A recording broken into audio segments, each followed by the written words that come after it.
بسم اللہ الرحمن الرحیم۔ السلام علیکم۔ مشکوٰۃ شریف حدیث نمبر 29۔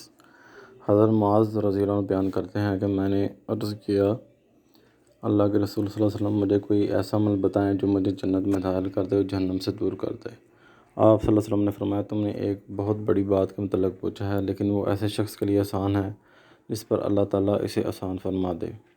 تم اللہ کی عبادت کرو، اس کے ساتھ کسی کو شریک نہ بناؤ، نماز قائم کرو، زکوٰۃ ادا کرو، رمضان کا روزہ رکھو، بیت اللہ کا حج کرو۔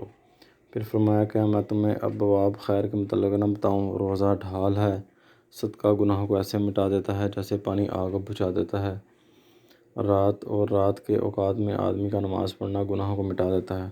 پھر آپ صلی اللہ علیہ وسلم نے سورہ سجدہ کی آیت تلاوت فرمائی، ان کے پہلو بستروں سے دور رہتے ہیں حتیٰ کہ آپ نے وہ عمل کیا کرتے تھے تک تلاوت مکمل فرمائی۔ پھر آپ صلی اللہ علیہ وسلم نے فرمایا، کیا میں تمہیں دین کی بنیاد، اس کے ستون، اس کی چوٹی کے متعلق نہ بتاؤں؟ میں نے عرض کیا، کیوں نہیں؟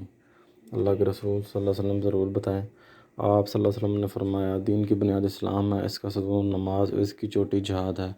پھر فرمایا، کیا میں تمہیں ان سب سے بڑی چیز کے متعلق نہ بتاؤں؟ میں نے عرض کیا، کیوں نہیں؟ اللہ کے نبی ضرور بتائیں صلی اللہ علیہ وسلم۔ آپ نے اپنی زبان کو پکڑ کر فرمایا، اسے روک لو۔ میں نے عرض کیا، اللہ کے نبی صلی اللہ علیہ وسلم، ہم اس سے جو کلام کرتے ہیں کیا اس پر بھی ہمارا مواخذہ ہوگا؟ آپ صلی اللہ علیہ وسلم نے فرمایا، معاذ، تیری ماں تجھے گم پائے، لوگوں کو ان کی زبانوں کی کاٹ ہی ان کے چہروں اور نتنوں کے بل جہنم میں گرائے گی۔ استغفر اللہ۔ جزاکم اللہ خیر۔